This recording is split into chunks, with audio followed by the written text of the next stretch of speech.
میں پولیس کے آدمیوں کو برداشت کرنے کا عادی نہیں ہوں۔ کچھ یہی حال میرا بھی ہے، ٹائیگر بڑبڑایا۔ ان لوگوں نے میری زندگی اجیرن کر رکھی ہے۔ یہ کہہ کر وہ دل ہی دل میں ہنس پڑا۔ اس نے غلط بیانی سے کام نہیں لیا تھا۔ ایسے میں اگر وہ شخص خود ہی کوئی غلط مطلب اخذ کرتا ہے، اس میں ٹائیگر کا کوئی قصور نہیں تھا۔ ٹائیگر نے یہ بات اس لیے کہی تھی کہ اکثر اوقات بہرام اس سے ایسے کام لیتا تھا جو در حقیقت پولیس والوں کو کرنے چاہیے، اور یہ بات ٹائیگر کو شروع ہی سے ناپسند تھی، اور اس بات نے گویا اس کی زندگی اجیرن کر رکھی تھی۔ لیکن تم تو شریف آدمی لگتے ہو۔ وہ شخص الجھن میں پڑ گیا۔ یہی میرا کاروباری طرح امتیاز ہے، کچھ کر سکتے ہو؟ دنیا کا ہر وہ کام جو کوئی دوسرا نہیں کر سکتا۔ کسی کی کھوپڑی پر سیسا اتار سکتے ہو؟ چاقو کا ٹھنڈا بلیڈ انسانی گوشت میں داخل کر سکتے ہو؟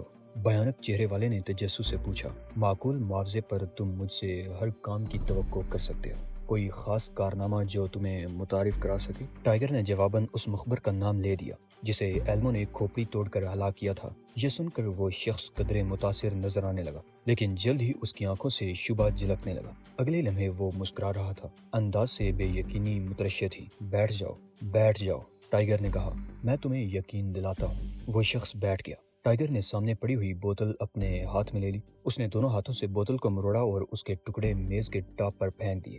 بالکل اسی طرح کسی آدمی کی کھوپڑی کے بھی ٹکڑے ہو سکتے ہیں، ٹائیگر نے اس شخص کی آنکھوں میں دیکھتے ہوئے کہا۔ بھیانک چہرے والے شخص کا چہرہ مزید بھیانک ہو گیا۔ اس کی آنکھوں سے اب بھی بے یقینی ظاہر ہو رہی تھی، لیکن اس نے جو کچھ بھی دیکھا تھا اسے دیکھ کر ٹائیگر کی باتوں پر یقین نہ کرنا حماقت ہی تھی۔ اگر تمہیں اب بھی یقین نہیں آیا تو میں تمہاری کھوپڑی توڑ کر ثابت کرنے کے لیے بھی تیار ہوں۔ ٹائیگر کے لہجے میں صفاقی آ گئی۔ بھیانک چہرے والا شخص لرز گیا۔ اس وقت وہ دونوں شراب خانے کے ایک سنسان کونے میں بیٹھے ہوئے تھے، اور وہاں بھی اکا دکا لوگ ہی موجود تھے۔ ٹائیگر اس شخص کے بارے میں جاننا چاہتا تھا جو اس میں دلچسپی لیتا ہوا اس کے سامنے براجمان تھا۔ ٹائیگر جانتا تھا کہ وہ بلا وجہ ہی اس کی طرف متوجہ نہیں ہوا۔ وہ اس کا مقصد جاننے میں اب مزید وقت ضائع نہیں کرنا چاہتا تھا۔ ٹھیک ہے، وہ شخص ایک طویل سانس لے کر بولا۔ اس نے مسافے کے لیے ہاتھ بڑھایا۔ بس تمہیں خوش آمدید کہتا ہوں، جرائم کی خفیہ دنیا میں خوش آمدید، ٹائیگر نے بے نیازی سے کہا۔ مجھے یقین ہے کہ اس مخبر کی موت تمہارے ہی ہاتھوں ہوئی ہے، لیکن میں حیران ہوں کہ تم نے ان دونوں کو ساحل پر کیوں ہلاک کر دیا تھا؟ سب سے پہلے خود کو متعارف کراؤ دوست، ٹائیگر نے اسے ٹوک دیا۔ اس کے بعد ہی مزید بات چیت ہو سکے گی۔ میں اس چھوٹی سی دنیا کا مالک ہوں، بھیانک چہرے والے نے شراب خانے کے کاؤنٹر اور فرنیچر کی طرف اشارہ کرتے ہوئے کہا، اور میرا نام ہاگر ہے۔ تم مجھے شہزاد کہہ سکتے ہو، کسی پیشہ ور قاتل کے لیے یہ نام مناسب نہیں، ہاگر نے تبصرہ کیا۔ یہ گاہکوں کو زیادہ متاثر نہیں کرتا، مجھے نام سے زیادہ کام سے دلچسپی رہتی ہے۔ میرے پاس تمہارے لیے بہت کام ہے۔ بہت کام سے تمہارا کیا مطلب ہے؟ یوں سمجھ لو کہ میں پوری دنیا کو قتل کروانے کا ٹھیکیدار ہوں۔ ٹائیگر سوالیہ نظروں سے اس کی طرف دیکھتا رہا۔ میں نے جھوٹ نہیں کہا، ہاگر ہنس پڑا۔ بہت کم قتل ایسے ہوتے ہیں جن سے میرا کسی نہ کسی طور تعلق نہیں ہوتا، لیکن میں دام بہت اچھے لیتا ہوں۔ ٹائیگر کے لہجے میں بے پناہ سنجیدگی تھی۔ میرے پاس رابطہ قائم کرنے کا ذریعہ نہیں ہے، مجھے گاہک تلاش کرنے پڑتے ہیں، اور یہ ایک خطرناک کام ہے۔ میں خود کو زیادہ ظاہر نہیں کرنا چاہتا کہ میں تمہیں بتا چکا ہوں، ہاگر نے فخریہ لہجے میں کہا۔ قتل و غارت گری کا ٹھیکیدار ہوں، لہٰذا تم مجھ پر پوری طرح بھروسہ کر سکتے ہو۔ میں تمہیں ایک ایسے شخص کے پاس بھیج دوں گا جہاں تمہاری کامیابی کا پہلا زینہ موجود ہے۔ تم گول مول باتیں کرنے کے عادی معلوم ہوتے ہو، ٹائیگر نے ناگواری سے کہا، اور باتوں کی وضاحت چاہنے میں وقت ضائع ہوتا ہے۔ ہاگر نے جیب سے ایک کارڈ نکال کر میز پر رکھ دیا۔ یہ کیا ہے؟ ٹائیگر نے دریافت کیا۔ تمہارے ہر سوال کا جواب، میری ہر بات کی وضاحت۔ ٹائیگر نے کارڈ اٹھا لیا۔ کارڈ پر نگاہ پڑتے ہی اس نے بڑی مشکل سے خود کو چونکنے سے باز رکھا۔ اس کے روئیں روئیں میں سنسنی کی لہریں دوڑ گئیں۔ کھوپڑی بنی ہوئی تھی، اس کی آنکھوں سے خون کے 2 قطرے ڈلک گئے تھے۔ کھوپڑی کے وسط میں ایک خنجر دستے تک دھنسا ہوا تھا، نیچے ایک پتہ درج تھا۔ مجھے جادو اور ٹونے سے کوئی دلچسپی نہیں، ٹائیگر نے برا سا منہ بنا کر وہ کارڈ واپس میز پر ڈال دیا۔ ہاگر ہنس پڑا۔ وہ دیر تک ہنستا رہا۔ یوں محسوس ہوتا تھا جیسے ٹائیگر نے اپنی کم علمی کا اظہار کر کے اسے کوئی پر لطف لطیفہ سنا دیا ہو۔ یہ کسی جادوگر کا کارڈ نہیں ہے، اس نے ہنسی ضبط کرتے ہوئے کہا۔ یہ ایک خفیہ رابطہ ہے، جا کر اس شخص سے مل لو۔ یہ کارڈ دے کر صرف میں ہی خاص لوگوں کو اس کے پاس بھیجتا ہوں۔ میں اب بھی تمہارا مطلب نہیں سمجھا، ٹائیگر بڑبڑایا۔ عجیب آدمی ہو یار، اس قدر وضاحتی گفتگو کی عادت ترک کر دو، ہاگر نے اسے سمجھانے والے انداز میں کہا۔ یہ اشاروں کنایوں کی دنیا ہے، جلد ہی میں سب کچھ سمجھ لوں گا، ٹائیگر نے نرمی سے کہا۔ اب تم لگے ہاتھوں اپنا معاملہ بھی طے کر لو، میں ہر رابطے کا 10% لیتا ہوں۔ ہاگر نے جواب دیا۔ ایڈوانس۔ ٹائیگر نے جیب میں ہاتھ ڈالا اور چند بڑے نوٹ نکال کر اس کی طرف بڑھا دیے۔ میں نہیں جانتا کہ مجھے کتنا کام ملے گا اور کتنا معاوضہ طے ہوگا، اور یہ بھی نہیں کہہ سکتا کہ دوبارہ تم سے ملاقات ہوگی یا نہیں، لہٰذا یہ رقم تمہیں مجھ سے دوستی کے سلسلے میں ہر قسم کے افسوس سے دور رکھے گی۔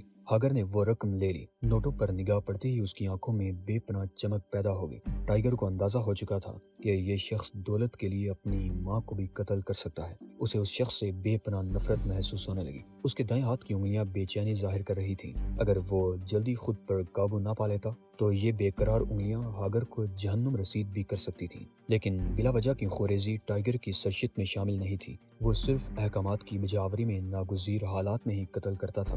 تم مجھے اس خفیہ رابطے والی پارٹی کے سلسلے میں وضاحت سے بتا سکتے ہو؟ ٹائیگر نے کہا۔ وہاں کس سے ملاقات ہوگی اور کس طرح معاملات طے ہوں گے؟ کیا یہ نہیں ہو سکتا کہ تم اس شخص کو فون کر کے یہیں بلا لو؟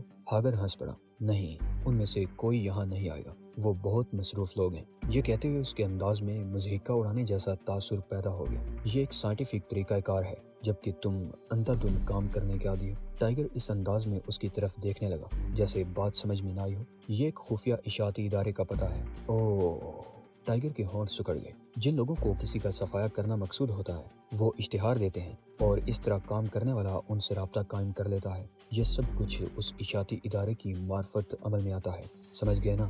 ہاں، میرا وہاں جانا کیوں ضروری ہے؟ فون پر بات کر کے معاملہ نہیں بن سکتا؟ ٹائیگر نے الجھن آمیز لہجے میں پوچھا۔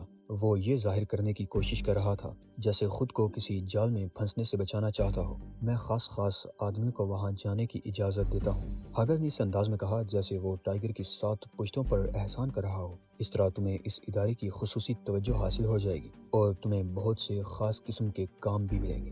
خاص کاموں کے سلسلے میں تو تمہیں معلوم ہی ہوگا کہ ان کا معاوضہ بھی خاص ہی ہوتا ہے۔ ٹائیگر نے اس بات میں سر ہلا دیا۔ اس بار وہ اپنی سرشت سے ہٹ کر کام کر رہا تھا۔ اگر معاملہ کسی غیبی انسان کا نہ ہوتا اور خاص طور سے وہ اس غیبی قاتل کے ہاتھوں ذلت نہ اٹھا چکا ہوتا تو وہ ہاگر کو اذیت سے دوچار کر کے چند جملوں پر مشتمل گفتگو کرتا اور اسے جہنم رسید کر کے چلتا پھرتا نظر آتا۔ وہ جانتا تھا کہ اذیت اور خوف میں مبتلا شخص کافی حد تک سچ ہی بولتا ہے، لیکن انسانی فطرت میں انتقام کا عنصر اسے بہت کم آخری حد تک حقائق اگلنے دیتا ہے۔ یہ صرف لالچ ہی ہے جو انسان کو ہر معاملے کی آخری حدوں تک لے جاتی، اور ہاگر بلا شبہ ایک لالچی آدمی تھا۔ ہاگر نے اسے بعض حقائق سے بھی رضاکارانہ طور پر آگاہ کر دیا اور پھر ٹائیگر وہاں سے اٹھ گیا۔ اب شراب خانے میں خاصا ہجوم ہو گیا تھا اور جو لوگ پہلے سے آئے بیٹھے تھے ان کے ظرف بھی جلک پڑے تھے۔ نتیجتاً وہاں ایسا شور پیدا ہو گیا تھا جو پرسکون اعصاب کے لوگوں کو بے چینی سے دوچار کر دیتا ہے۔ ٹائیگر نے باہر آ کر ایک طویل سانس لی اور پھر اپنی کار کو نظر انداز کرتا ہوا ٹیکسی اسٹینڈ کی طرف بڑھ گیا۔ ٹیکسی اسٹینڈ وہاں سے کچھ فاصلے پر تھا اور وہاں تک پہنچنے کے لیے ایک نیم تاریک گلی سے گزرنا پڑتا تھا۔ ٹائیگر جیسے ہی اس گلی میں داخل ہوا اس کی حسیات نے اسے کسی خطرے سے آگاہ کر دیا۔ وہ چوکنا ہو گیا۔ اس نے سامنے دیکھا، آخری حصے تک گلی سنسان تھی۔ اس طرف مکانوں کے عقبی دروازے تھے جن میں سے بیشتر بند تھے۔ کسی کی نچلی درب سے روشنی جھلک رہی تھی۔ اکا دکا کھلی کھڑکی سے گھر کے اندر سے آوازیں باہر آ رہی تھیں۔ ٹائیگر خاموشی سے آگے بڑھتا رہا۔ ابھی تک وہ یہ تعین کرنے میں کامیاب نہیں ہوا تھا کہ اس کی حسیات نے کس قسم کے خطرے کی نشاندہی کرنے کی کوشش کی ہے۔ آدھی گلی طے کرنے کے بعد اس نے محسوس کیا کہ کوئی اس کے عقب میں گلی کے سرے پر موجود ہے۔ اس نے پلٹ کر دیکھنے کی ضرورت نہیں سمجھی۔ قدموں کی خفیف سی آہٹ بھی اسے یہ بتا سکتی تھی کہ پیچھے موجود شخص اس وقت کہاں ہے اور اس کا ارادہ کیا ہے۔ وہ اس کی حرکات و سکنات کو بالکل اسی طرح محسوس کر سکتا تھا جیسے کوئی شخص کھلی آنکھوں سے کوئی منظر دیکھ سکتا ہو۔ وہ جو کوئی بھی تھا بہت ہی احتیاط سے گلی میں چلا رہا تھا۔ اس کے پیروں میں شاید ربر سول کے جوتے تھے۔ خفیف سی آہٹ بھی پیدا نہیں ہو رہی تھی، لیکن ٹائیگر کی غیر معمولی حسیات اس سرسراہٹ کو بھی محسوس کر رہی تھی جو تعقب کرنے والے شخص کے جوتوں اور زمین پر چلنے کے باعث اس کی حسیات تک پہنچ رہی تھی۔ آنے والا ایک بھاری بھرکم آدمی تھا۔ اس کے دائیں ہاتھ میں کوئی نوکیلی شے دبی ہوئی تھی۔ اس کی گرفت بے حد مضبوط تھی۔ ہوا کا رخ عقب سے ٹائیگر کی طرف تھا، اس لیے وہ اس شخص کے جذبات سے بھی آگاہ تھا۔ وہ شخص اسے قتل کرنے کا ارادہ لے کر پیچھے آ رہا تھا۔ ٹائیگر نے غیر محسوس انداز میں اپنی رفتار کم کر لی۔ وہ چاہتا تھا کہ جو کچھ بھی ہونا ہے اسی گلی میں ہو جائے۔ اس گلی کے بعد ایک بارونق سڑک تھی، اس لیے وہ لوگوں کی نگاہوں کا مرکز نہیں بننا چاہتا تھا۔ غالباً پیچھا کرنے والے شخص کا ارادہ بھی یہی تھا کہ نیم تاریک گلی میں ٹائیگر سے نمٹ لے۔ ٹائیگر ابھی تک یہ اندازہ لگانے میں ناکام رہا تھا کہ یہ شخص کون ہے اور اسے کیوں قتل کرنا چاہتا ہے۔ پچھلے 2-3 روز میں اس پر اور اوشان پر 2 بار قاتلانہ حملہ ہو چکا تھا۔ یہ اسی سلسلے کا تیسرا حملہ بھی ہو سکتا تھا۔ اور یہ ممکن تھا تعاقب کرنے والا شخص اسے لوٹنے کا ارادہ لے کر آیا ہو۔ دونوں کے درمیان فاصلہ تیزی سے کم ہونے لگا۔ وہ شخص ٹائیگر سے 2 قدم کے فاصلے پر پہنچ گیا۔ ٹائیگر نے اس کا ہاتھ اٹھتا ہوا محسوس کیا، پھر وہ دائیں طرف ہو کر تیزی سے پلٹ گیا۔ نیم تاریکی کے باوجود اس نے پہچان لیا کہ حملہ آور ہاگر ہی ہے۔ اب اسے احساس ہوا کہ اس نے ہاگر کو سمجھنے میں کتنی بڑی غلطی کی ہے۔ اس کا خیال تھا کہ ہاگر اس کے دام میں آ گیا ہے، جبکہ ہاگر نے اسے پوری طرح بے وقوف بنایا تھا، اور غالباً وہ سب کچھ اتنی روانی سے اس لیے بتاتا چلا گیا تھا۔ اسے یقین تھا کہ وہ بعد میں ٹائیگر کو قتل کر دے گا۔ ہاگر کے ہاتھ میں ایک نوکیلا سوا تھا۔ سوئے کی لمبی سلاخ ہاگر کے سر سے بلند تھی۔ اس نے پوری قوت سے اسے اپنی دانست میں ٹائیگر کی پشت پر آزمایا تھا۔ اگر اس کا نشانہ ٹائیگر کے یکایک ہٹنے کی وجہ سے رائگاں نہ جاتا تو یقیناً سوا ٹائیگر کی پشت میں پیوست ہو کر جسم کے اندر ہی اندر دل تک اتر جاتا۔ سوا پوری قوت سے چلایا گیا تھا۔ اس کا ہاتھ کوسی حالت میں نیچے آ رہا تھا۔ ٹائیگر تیزی سے غچا دے گیا۔ سوئے کا سفر جاری رہا۔ کوس تیزی سے دائرہ مکمل کرنے میں مصروف تھی کہ اوپر سے اس کی مٹھی پر ہلکی سی ضرب لگا کر ٹائیگر نے اس کی رفتار میں مزید تیزی پیدا کر دی۔ سوا تیزی سے دائرہ مکمل کرنے لگا کہ اچانک اس کی راہ میں ہاگر کا پیٹ حائل ہو گیا۔ سوا اس گوشت کی دیوار سے ٹکرایا اور دھنستا چلا گیا۔ ہاگر کے حلق سے چیخ نکلنے ہی والی تھی کہ ٹائیگر کا ہاتھ اس کے منہ پر جم گیا۔ چیخنے کی حسرت دل میں لے کر مرو گے۔ ٹائیگر اس کے کان میں جھک کر غرایا، کیا تم چاہتے ہو کہ موت ٹل جائے؟ ہاگر تکلیف سے دوہرا ہو گیا تھا۔ اس کا ہاتھ ابھی تک سوئے کے دستے پر جما ہوا تھا اور سوا اس کے پیٹ میں پیوست تھا۔ اس نے ٹائیگر کی بات سنی تو تیزی سے اسبات میں سر ہلانے لگا۔ تو پھر تمہارے حلق سے کوئی آواز یا چیخ نہ نکلے؟ ٹائیگر نے اس کے منہ سے ہاتھ ہٹاتے ہوئے کہا، تم نے مجھے جو کچھ بتایا تھا اس میں کس قدر حقیقت ہے؟ میں نے جھوٹ نہیں بولا۔ وہ دھیمی آواز میں کراہنے کے سے انداز میں گویا ہوا۔ اس کی آنکھوں سے شدید اذیت جھلک رہی تھی اور وہ رحم طلب نظروں سے ٹائیگر کی طرف دیکھ رہا تھا۔ اور تم نے بھلا سچ کیوں بولا تھا؟ ٹائیگر نے دریافت کیا۔ مجھے یقین تھا کہ میں تمہیں زندہ نہیں جانے دوں گا۔ اب کیا خیال ہے؟ میں بازی ہار چکا ہوں۔ ہاں، تم زندگی بھی ہار چکے ہو، ٹائیگر نے کہا اور اسے چھوڑ دیا۔ ٹائیگر لڑکھڑایا، پھر لڑکھڑایا اور زمین پر ڈھیر ہو گیا۔ اس کے دونوں ہاتھ اب تک اپنے پیٹ پر جمے ہوئے تھے جہاں سوا دھنسا ہوا تھا۔ اس کے حلق سے اب گٹی گٹی سی کراہیں نکل رہی تھی۔ وہ ٹائیگر سے کچھ کہنے کی کوشش بھی کر رہا تھا لیکن اسے کامیابی نہیں ہو رہی تھی۔ ٹائیگر نے اس کی آنکھوں میں جھانکا۔ اس کی آنکھوں میں موردنی چھا رہی تھی۔ ٹائیگر نے سیدھے کھڑے ہوتے ہوئے کہا، خدا حافظ دوست۔ یہ کہہ کر وہ پلٹ گیا اور گلی کے سرے کی طرف بڑھ گیا۔ جب اس نے پہلا قدم اٹھایا تھا تو دوسرا پاؤں ایک لمحے کے لیے عقب میں اٹھ کر واپس زمین پر پہنچ گیا تھا۔ ٹائیگر کی اڑی ہاگر کے دونوں ہاتھوں پر پڑی تھی اور باقی مانا سوا بھی اس کے پیٹ میں اتر گیا تھا۔ ہاگر کی گردن ڈھلک گئی۔ ٹائیگر نے پلٹ کر یہ دیکھنے کی زحمت بھی گوارا نہیں کی کہ وہ واقعی مر چکا ہے یا زندہ۔ اتنا ہی اعتماد تھا۔ وہ آہستہ آہستہ قدم اٹھاتا ہوا گلی کے سرے پر اور پھر بارونق سڑک پر نکل آیا۔ اس نے ایک گزرتی ہوئی ٹیکسی کو ہاتھ دے کر روکا اور کارڈ پر لکھے ہوئے پتے کی طرف روانہ ہو گیا۔ خفیہ اشاعتی ادارے کا دفتر ایک عمارت کی نویں منزل پر واقع تھا۔ دروازے پر جس رسالے کا نام لکھا ہوا تھا وہ غالباً اس ادارے کا وہ پرچہ تھا جسے وہ حکومت کی طرف سے ملے ہوئے اجازت نامے کے تحت شائع کرتے تھے، جبکہ خفیہ رابطہ درپردہ شائع کیا جاتا تھا۔ دفتر چھوٹا سا تھا اور اس میں اخبار و رسائل کے دیگر دفاتر کی طرح خاصی بے ترتیبی تھی۔ استقبالیہ پر ایک آدمی براجمان تھا اور اندر سے پتہ چلتا تھا کہ اس شخص کی زندگی کا مقصد صرف یہ ہے کہ ملاقاتیوں کی ٹانگوں پر کاٹتا رہے۔ کیا بات ہے؟ وہ کسی غسیلے کتے کے سے انداز میں غرایا۔ کیا تمہیں کوئی ایسا انداز پذیرائی آتا ہے جسے تم ایک ایسے آدمی کے لیے استعمال کر سکو جو تمہاری زندگی بچا سکتا ہے؟ ٹائیگر نے پوچھا۔ کیا؟ اس شخص کی غراہٹ میں بے چینی آ گئی۔ تم میری زندگی کیسے بچا سکتے ہو؟ اپنا ارادہ بدل کر، ٹائیگر نے جواب دیا۔ میں جس ارادے سے یہاں آیا ہوں اس میں تبدیلی تمہاری زندگی کی ضمانت بن سکتی ہے، حالانکہ میں دیکھ رہا ہوں کہ تم اپنی عادتوں کے اعتبار سے اس کے مستحق نہیں ہو۔ کیا؟ وہ شخص جلا گیا۔ ٹائیگر نے اس کی آنکھوں میں دیکھا تو اسے یہ شخص ذہنی طور پر کچھ سرکا ہوا محسوس ہوا۔ شاید اسی لیے اب تک اس پر گھبراہٹ طاری نہیں ہوئی تھی۔ ہو سکتا ہے اس نے ٹائیگر کی باتوں کو محض مذاق سمجھ کر نظر انداز کر دیا ہو۔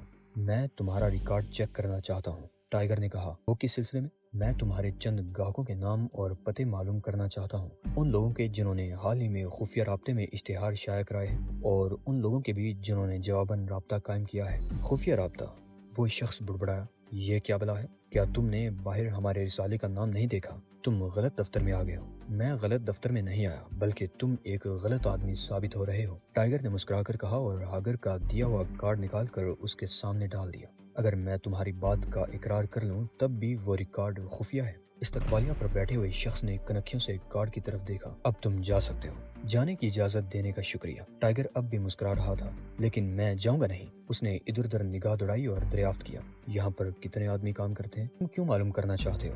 کیونکہ اگر دفتر میں کوئی اور موجود ہے تو مجھے تمہاری ضرورت نہیں پڑے گی۔ میں اپنا مقصد اس سے حل کر لوں گا، اور جانتے ہو مجھے جن لوگوں کی ضرورت نہیں ہوتی ان کے ساتھ میں کیا سلوک کرتا ہوں۔ وہ شخص اب الجھن آمیز نظروں سے ٹائیگر کو گورنے لگا۔ میں ایسے لوگوں کی کھوپڑی میز کی دراز میں ٹھونس دیا کرتا ہوں۔ کیا؟ اس شخص کے حلق سے پھر غراہٹ نکلی۔ اب تم بونکے تو بہت برا ہوگا۔ اچانک وہ شخص اپنی میز کے عقب میں کھڑا ہو گیا۔ تب ٹائیگر نے دیکھا کہ وہ 6 فٹ 6 انچ لمبا ہے۔ اس کا وزن کسی طرح بھی ٹائیگر کے وزن سے نصف ٹن سے کم نہیں تھا۔ اس وقت یہاں کوئی نہیں ہے۔ کتے کی طرح غرانے کی عادت میں مبتلا شخص نے زیر لب مسکرا کر کہا، بس دوست، ہم دونوں ہی ہیں۔ کیا خیال ہے؟ خیال تو اچھا ہے، لیکن شاید تمہیں مرکزی خیال پسند نہ آئے، ٹائیگر نے کہا، اور استقبالیہ پر بیٹھے ہوئے شخص کا استقبال کرنے کے لیے تیار ہو گیا۔